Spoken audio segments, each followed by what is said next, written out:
오늘 야곱 이야기는 우리가 너무도 잘 아는 이야기죠. 형 에서가 자기의 축복을 빼앗은 야곱을 죽이려고 하자 야곱을 하란으로 피신을 시키는. 근데 이 장면이 우리와 무슨 상관이 있을까? 이 지금 장면은 하나님께서 오늘 우리에게도 동일하게 야곱에게 말씀하신 것처럼 우리에게도 말씀하신다 깨닫게 됩니다. 야곱은 어려서부터 리브가 품에서 자라서 장막 안에 머물렀다. 양을 치고 집안일을 거들면서 살았던 사람인데 태생 자체가 형 에서의 발꿈치를 잡고 태어난 아이로 이름 자체가 발 뒤꿈치를 잡다 또는 속이는 자라는 이런 뜻을 가지고 있습니다. 그 이름에 걸맞게 그는 속임수로 가득한 인생을 에서의 배고픔을 이용해서 장자의 고난을 빼앗고 늙고 눈먼 아버지를 속여서 형이 받아야 될 축복을 가로챘습니다. 야곱이 가지고 싶은 것 속여서라도 다 빼앗고 받았습니다. 결국 그가 원하는 대로 받았는데 그 대가는 혹독하죠. 아무것도 가진 것 없이 자기를 죽이려는 형을 피해서 멀리 있는 외삼촌 라반에게로 피하는, 불과 며칠 전까지만 해도 어머니 품에서 보호받고 그리고 많은 것들을 누렸던 그 모든 삶을 뒤로하고 아무 연고도 없는, 생전 본 적도 없는 외삼촌 집에 찾아가야 하는, 그리고 그 광야 한복판에 혼자 서 있는 야곱, 얼마나 무서웠을까요? 그 삶의 짐, 앞으로의 미래가 얼마나 답답했을까요? 11절 말씀을 보면 한 곳에 이르러 해가 진지라라고 이야기합니다. 한 곳, 지도에 이름조차도 없는 무명의 장소. 나중에 야곱이 베델이라 그곳에 이름을 짓지만 그 전까지는 이곳은 어느 한 곳일 뿐이었습니다. 버려진 땅, 광야, 그곳에서 해가 집니다. 야곱에게 찾아온 이 밤은요, 단순히 해가 진 것이 아니라 그의 인생의 소망의 빛도 꺼져가는 영적인 밤이 찾아왔음을 의미합니다. 그저 돌 하나를 베개 삼아 광야 한복판에 누워서 잠을 청합니다. 복을 빼앗으려고 했던 이 야곱이 이제는 아무것도 없이 노숙자처럼 광야에 홀로 누워 있습니다. 아마도 지금 돌베개를 베고 잠을 청하면서도 그 마음 가운데는 왜 그때 엄마 말을 듣고 형의 축복을 빼앗으려고 아버지를 속였을까?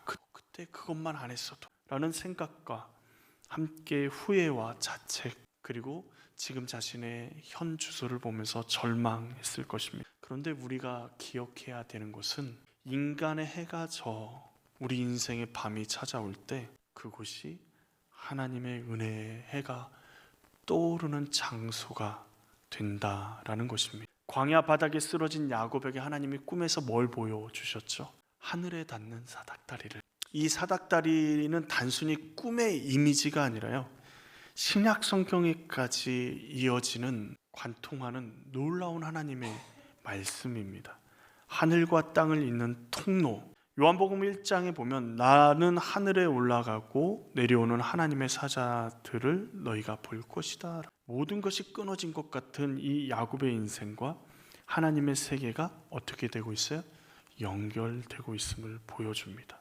그러면서 하나님이 야곱에게 4가지의 약속을 하십니다. 먼저 첫 번째 약속은요, 너를 통해 모든 족속이 복을 받을 것이다. 축복의 통로가 될 것이다 라고 약속하신다.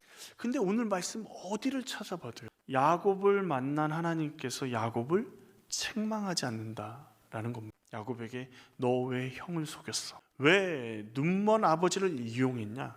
단 한마디의 책망도 하지 않으시고 그 절망 가운데 있는 야곱에게 다짜고짜 복을 약속하십니다. 인과응보, 죄를 지으면 저주를 받고 대가를 치르는 것이 논리라면 야곱은 이 자리에서 심판을 받아야 마땅한데 하나님은 심판 대신 복을 선포하십니다. 여기서 복이라는 단어가 히브리어로 바라크인데 무릎을 꿇다라는 뜻을 가지고 있습니다. 무릎을 꿇는 게 복이라는 단어로 사용되었단 말이죠. 그 말은 복의 본질이 우리가 생각하는 것처럼 물질의 획득, 세상에서의 성공이 아니라 하나님 앞에 온전히 무릎을 꿇고 예배하는 것이 복임을 보여주는 단어가 바라크입니다. 한번 생각해 보세요. 야곱이 그토록 복받기를 원했고 하나님의 언약을 자신의 것으로 만들기를 원해서 형도 속이고 아버지도 속이고 수단과 방법을 가리지 않고 복을 쟁취하려고 했습니다. 근데 그 결과가 뭐죠?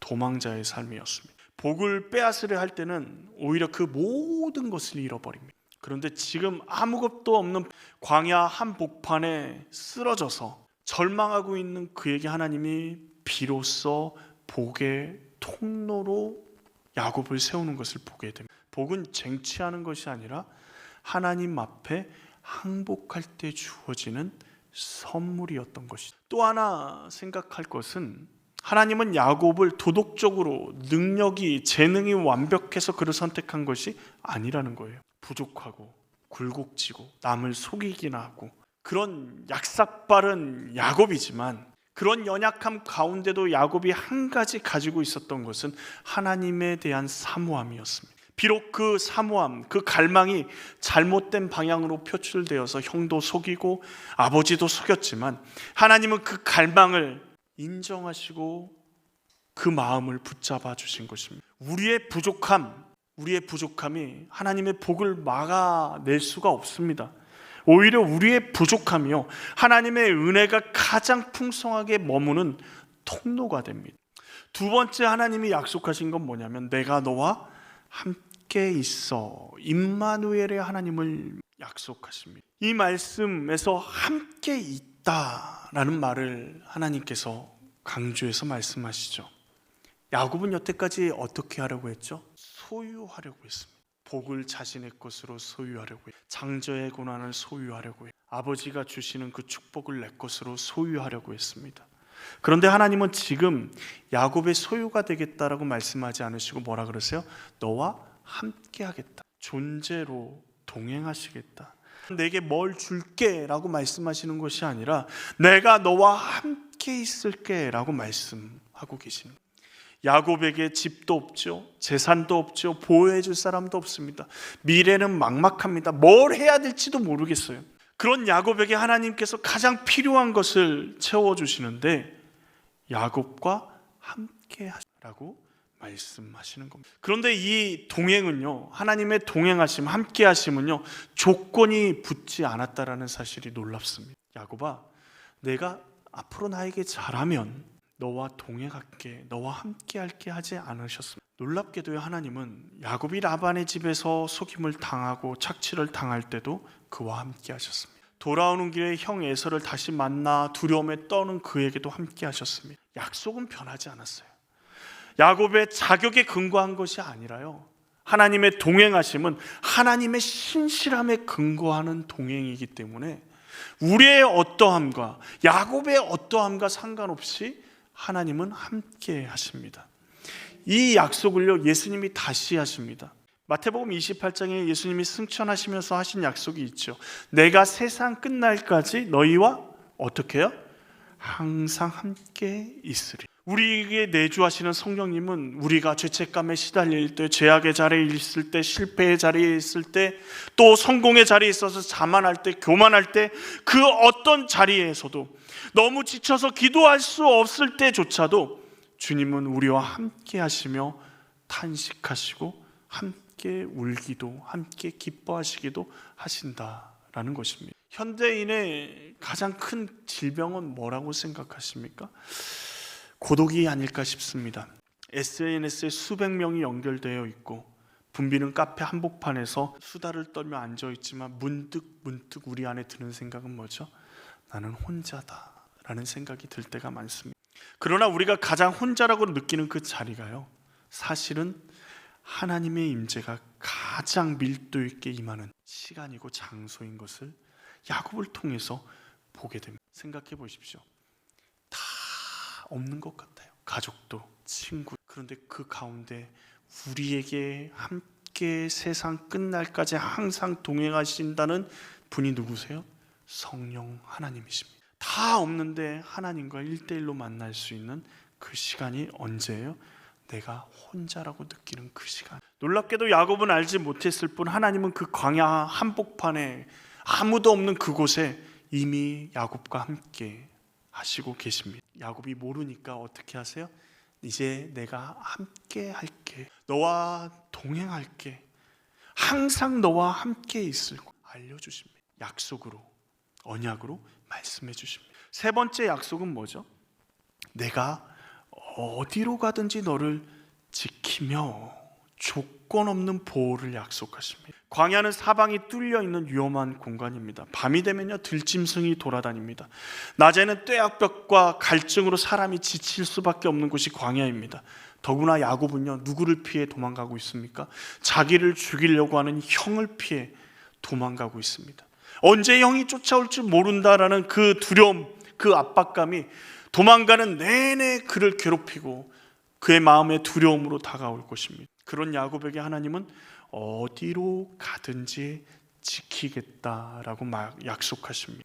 여기서 지키다라는 히브리 단어는 샤마르라는 단어입니다. 이 단어는 목자가 양을 지키며 밤새 눈을 뜨고 지키는 그 장면, 파수꾼이 성벽 위에서 적이 침략해오는지 안 해오는지 감시하는 그 파수꾼의 모습을 가리킬 때 사용하는 단어입니다. 시편 기자는 121편에서 이 단어를 사용해서 이렇게 노래합니다. 이스라엘을 지키시는 이는 졸지도 아니하시고 주무시지도 아니하시리로다. 야곱이 돌베개를 베고 누우면서 어떻게 잤을까요? 사방을 경계하고 누가 쫓아오진 않는지 보고, 만약에 들짐승이 오면 어떻게 그 들짐승을 대처할지, 형이 잡으러 쫓아오면 어디로 어떻게 피해야 될지, 이런 것들을 고민하다가 잠이 들지 않았을까요? 두려운 마음에 잠이 들었는데 자기는 최대한 준비하고 모든 것을 다 대비할 것을 준비하고 잠이 겨우 들었는데 정작 그의 그 수고는 아무것도 아니었습니다. 야곱을 지키시는 분은 따로 있었기 때문에 야곱이 잠든 그 시간에 깨어 계시는 하나님을 지키고 계셨습니다. 여기서 우리가 놓치지 말아야 될 것은 샤마르라는 이 단어는요, 단순히 외부의 침략에서 권력이 있는 사람이 괴롭히지 못하게 막아주는 것뿐만 아니라 인생을 잘못된 방향으로 갈 때 그것을 막아서시고 고난을 통해, 책망을 통해 거룩한 길로 갈 수 있도록 인도하는 것도 포함되어 있습니다. 라반의 집에 가서 야곱이 고된 종살이를 합니다. 라반이 계속해서 야곱을 속입니다.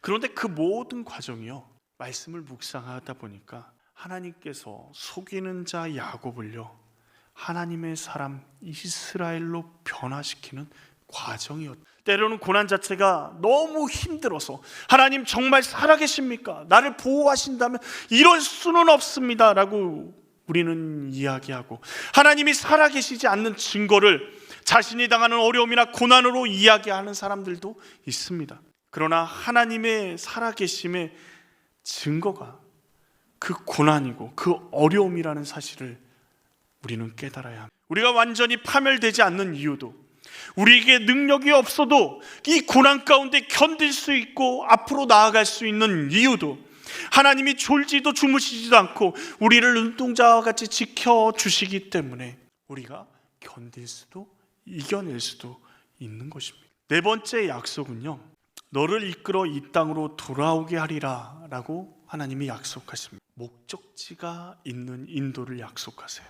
네 번째 약속이 굉장히 구체적이에요. 15절 말씀, 내가 너를 이끌어 이 땅으로 돌아오게 하리니, 이 땅으로 돌아오고, 이 땅이 어디죠? 가나안 땅이요.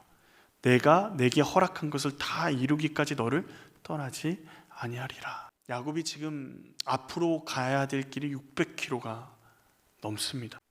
그 길을 아무도 함께하지 않고 지도에도 없는 길을 걸어가야 되고, 한 번도 가보지 않은 그 길, 한 번도 만나지 않은 삼촌을 찾아가야 합니다. 언제 끝날지, 어떻게 살아가야 할지, 어떤 일이 어떻게 펼쳐질지 모르는 상황입니다. 그런데 하나님이 말씀하세요. 뭐라고요? 내가 이끌겠다. 그리고 반드시 돌아오게. 지금 하나님이 그에게 약속하기 전까지는요, 야곱은 방랑하는 사람이었습니다. 그런데 하나님이 약속하시자 그는 순례자가 됩니다. 방랑과 순례의 차이가 뭐죠? 방랑은 목적지가 없이 헤매는 것입니다. 이유도 없이 헤매는 것이죠. 순례는요, 목적지를 향해 나아가는 여정이 순례입니다. 같은 광야를 걷더라도요, 이 약속을 받은 야곱에게는 더 이상 광야는 막막한 방랑의 땅이 아니라 하나님의 언약을 성취하기 위한 훈련의 장이 되어버린 겁니다. 미래가 막막하신가요? 어디로 가야 할지 방향을 잃으셨습니다. 하나님은 야곱에게 하셨던 것처럼 오늘 우리에게도 말씀하십니다. 내가 이끌겠다. 내가 함께해서 너를 돌아오게 하겠다. 내가 이끌겠다 말씀하시는 그 하나님의 말씀 앞에 우리가 오늘 하루 하나님 앞에 겸손하게 순종하며 충성하며 나아가십시오. 그 순종하는 하루하루가 보여서 결국 하나님이 약속하신 그 자리, 가나안 땅으로 하나님의 나라에 들어가는 놀라운 역사를 우리는 보게 될 줄로 믿습니다. 야곱이 잠에서 깨서 고백합니다. 뭐라고 고백하죠? 16절에 보십시오. 여호와께서 과연 여기 계시거늘 내가 알지 못하였도다. 과연 여기 계시거늘. 야곱은요, 여태까지 하나님이 계시는 것, 여기 함께 계시는 것 알지 못했습니다. 형을 속이는 날에도 함께 계셨고, 아버지를 속이던 날에도 함께 계셨고, 도망치며 두려움에 떨던 날에도 하나님은 언제나 거기 계셨습니다. 단지 야곱의 눈이 어두워 두려움 가운데 사로잡혀, 죄책감에 사로잡혀 하나님이 보이지 않은 것뿐이었습니다. 그래서 야곱의 고백이 뭐죠? 내가 알지 못하였다고 고백합니다. 자신의 무지를 고백하는 게 아닙니다. 그냥 단순히 내가 미련해서 내가 미처 알지 못했구나요, 그렇게 고백하는 게 아니라 자신의 회심을 고백하는 거죠. 하나님, 제가 나의 방식, 나의 계획, 나의 속임수로 모든 것을 해결하려고 했지만 그때에도 하나님은 함께 계셨고, 이 순간부터 야곱이 변하기 시작합니다. 즉시 일어나서 자기가 베고 잤던 돌을 기둥을 만들어 세웁니다. 그리고 뭘 하죠? 그 위에 기름을 붓습니다. 이 기름은요, 야곱이 도망갈 때 쓰려고 집에서 고이고이 가져온, 요즘으로 말하면 현금과 같은 굉장히 귀중한 겁니다. 그런데 그것을 그 돌 위에 붓습니다. 그리고 그것을 베델, 곧 하나님의 집이라. 자, 야곱이 그렇게 일어나서 고백하니까 돌베개, 절망과 고단함의 상징, 딱딱하고 잠자리 들기 힘들게 만든 그 돌베개가 어떻게 바뀌죠? 하나님 전에 예배의 상징으로 바뀝니다. 이름이 없던 광야, 버려진 그곳이 뭐로 바뀝니까? 베델, 하나님의 집으로 바뀝니다. 도망자의 밤, 그날 그 저녁의 밤, 수치와 두려움에 가득 사로잡혔던 그 밤이 하늘의 문이 열린 하나님과의 만남의 장소가 되어버립니다. 근데 야곱이 바뀐 것이 있나요? 야곱이 바꾼 것이 있습니까? 아무것도 없습니다. 장소도 그대로고 돌도 그대로고 상황도 그대로입니다. 오직 바뀐 것은 야곱의 눈이 열려 하나님의 영광을 보기 시작했다라는 것뿐입니다. 하나님을 발견한 눈이 열리자 절망이 예배가 되고 광야가 하나님의 집이 되었습니다. 오늘 야곱의 이야기는 누구의 이야기인가요? 우리 인생의 짓누르는 돌베개가 무엇입니까? 오랫동안 풀리지 않는, 풀릴 것 같이 보이지만 풀리지 않는 그 문제는 무엇입니까? 육신의 연약함입니까? 아니면 관계의 상처입니까? 아무에게도 말 못하는 죄책감과 수치심, 절망입니까? 우울함입니까? 그 자리가 아무리 춥고 어둡고 이름 없는 광야처럼 느껴져도 기억하십시오. 하나님은 그 자리에 계십니다. 우리도 알지 못하는 사이에 언제나 거기 계셨습니다. 우리가 결단하며 나아가기를 원합니다. 내 방식을 내려놓고 하나님께 무릎 꿇고 나아가십시오. 광야에 무릎을 꿇었을 때 복의 통로로 하나님께서 야곱을 세우셨습니다. 하나님 앞에 무릎을 꿇는 그 순간 이 세상의 그 어떤 것도 대체할 수 없는 하늘의 복이 우리 가운데 내립니다. 여러분, 혼자라고 느낌이 올 때 느낌이 아닌 하나님의 말씀을 믿고 나아가십시오. 혼자라고, 너는 끝이야, 너는 혼자라고 말할 때 그 말이 거짓임을 하나님의 말씀을 다시 한번 되새기며 선포하십시오.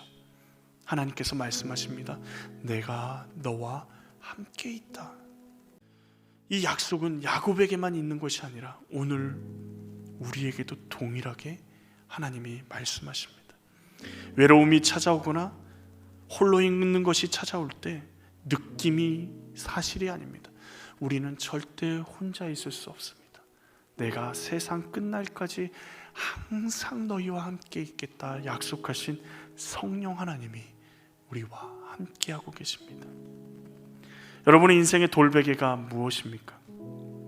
절망의 그 돌베개, 야곱이 돌베개를 에베의 기둥으로 세운 것처럼 우리의 가장 아픈 자리, 가장 부끄러운 자리, 가장 낮은 자리, 그 자리를 하나님 앞에 겸손하게 내어드리십시오. 그 자리가 하나님이 일하시는 베델 하나님이 집이 될 것입니다.